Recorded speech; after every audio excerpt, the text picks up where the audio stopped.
જય શ્રી કૃષ્ણ વાલા વૈષ્ણવજનો। આજે આપણે સાંભળીશું પુરુષોત્તમ માસની વાર્તા વનડિયાની વાર્તા।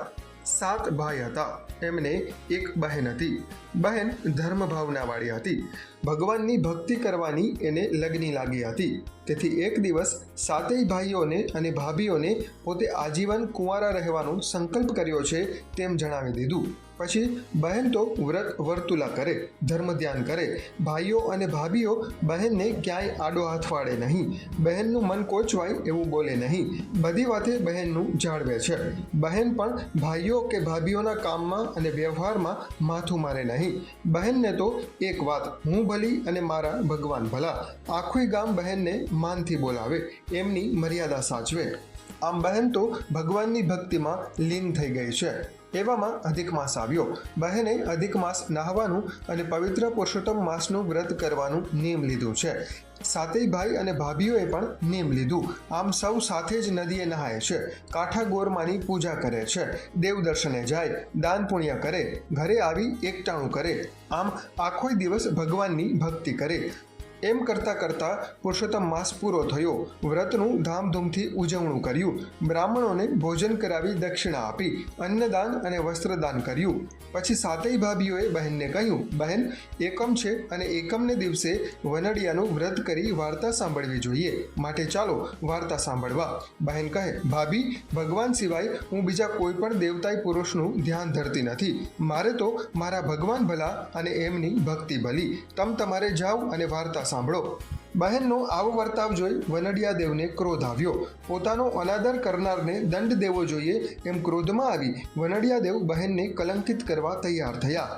રાત્રિના સમયે વનડિયો બહેનના ઓરડામાં ગયો અને બહેનની પથારીમાં સુગંધિત દ્રવ્યોનો છંટકાવ કરી પથારીની આસપાસ ફૂલો વેર્યા। બહેનને શિક્ષા કરવા વનડિયાએ આવો પેંતરો રચ્યો। બહેનને એ વાતની ખબર નથી। એ તો વહેલા ઉઠી રોજના નિયમ પ્રમાણે નદીએ નહાવા ગઈ। અહીં ભાભીઓ બહેનની પથારી સંકેલવા આવી ત્યારે આખો ઓરડો સુગંધથી મહેકતો હતો, જ્યાં ત્યાં ફૂલો વેરાયેલા પડ્યા હતા।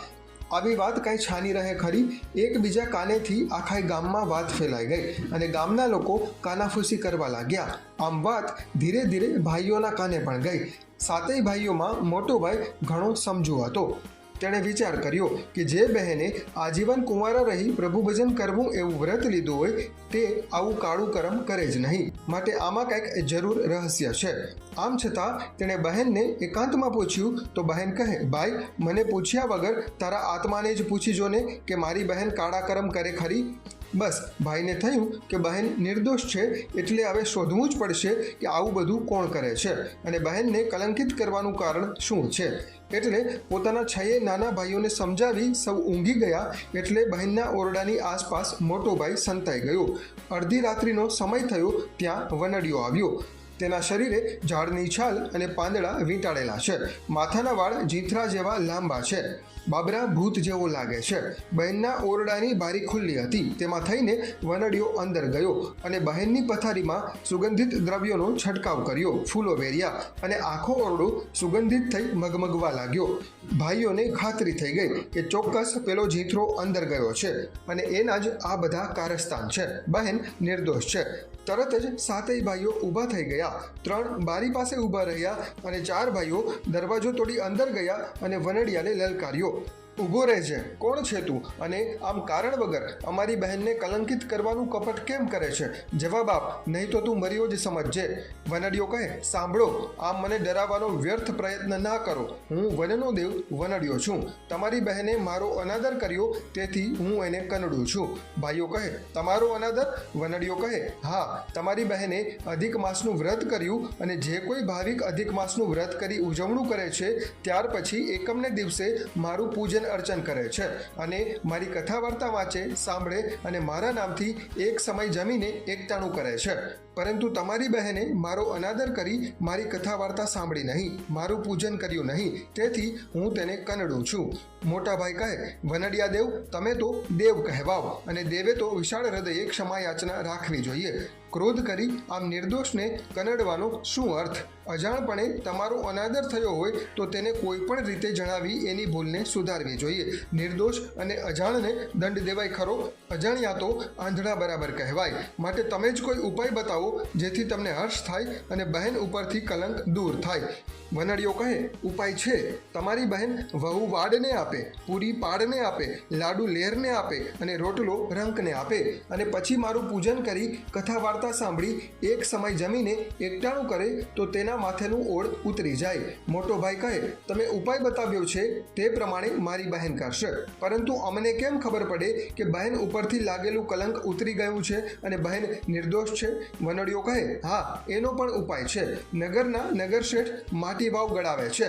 વાવ ઘણે ઊંડે સુધી ગાળવા છતાં પાણી આવશે નહીં. બ્રાહ્મણોના કહેવાથી જો કોઈ નિષ્કલંક હોય, પવિત્ર સ્ત્રી હોય અને ભગવાન પુરુષોત્તમ રાયનું સ્મરણ કરી પોતાના હાથે જળ ભરેલો કળશ વાવમાં પધરાવશે તો જ પાણી આવશે. આમ કહેશે અને નગરશેઠ નગરમાં ઢંઢેરો પીટાવશે ત્યારે તમારી બહેન જળ ભરેલો કળશ વાવમાં પધરાવશે અને વાવમાંથી પાણી આવશે, જે બાદ તેના ઉપર લાગેલું કલંક નિર્મૂળ થશે. આમ કહી વનડીઓ ઉડી ગયો. બીજા જ દિવસે બહેનને ભાઈઓએ બધી વાત કરી અને એ પ્રમાણે બહેને વનડિયાની કથા વાર્તા કરી એકટાણું કર્યું. આ બાજુ નગર શેઠે બ્રાહ્મણોને પૂછ્યું કે વાવને આટલી બધી ઊંડી કરવા છતાંય પાણી કેમ આવતું નથી? બ્રાહ્મણોએ કહ્યું, કોઈ પવિત્ર સ્ત્રી જેનું જીવતર નિષ્કલંક હોય એ જો જળ ભરેલો કળશ પોતાના હાથે વાવમાં પધરાવે તો જ પાણી આવી ઉપર ચડશે. નગર શેઠે નગરમાં ઢંઢેરો પીટાવ્યો. સાતેય ભાઈઓ બહેનને લઈને નગર શેઠ પાસે આવ્યા, બધી વાત કરી. પછી તો બહેને ભગવાન પુરુષોત્તમ રાયજીનું મનમાં સ્મરણ કરી જળ ભરેલો કળશ વાવમાં પધરાવ્યો અને જ્યાં કળશ પધરાવ્યો કે ખડખડ કરતા પાણી વાવમાં ઉપર ચડવા લાગ્યા. હર્ષનાદ થયો, બહેનનો જય જયકાર થયો. નગરવાસીઓને ખાતરી થઈ ગઈ કે બહેન નિષ્કલંક છે અને નિર્દોષ છે. આમ બહેનના માથેથી કલંક જતું રહ્યું. ભાઈઓએ વનડિયા દેવને હાથ જોડી વિનંતી કરી, વનડિયા, તું વડનીશમાં, અમારી બહેનને કનડીશમાં, કલંક કુડા લગાડીશમાં, ખોટા વહેમ જગાડીશમાં. વન વગડે છે તારો વાસ, ના આપીશ તું નિર્દોષને ત્રાસ. આમ બહેનના વ્રત ફળ્યા છે, માથેથી સંકટ ધોવાયું છે. સાતેય ભાઈ અને બહેન બોલ્યા, વ્રત ફળ્યાને સંકટ ગયા. પુરુષોત્તમ પ્રભુ અમને ફળ્યા. પુરુષોત્તમ વ્રત કરશે જે નરનાર, સુખ સંપત્તિ પામે અપાર. આમ હે પુરુષોત્તમ રાય, જેવા તમે બહેનને ફળ્યા એવા સૌને ફળજો. જય પુરુષોત્તમ રાય.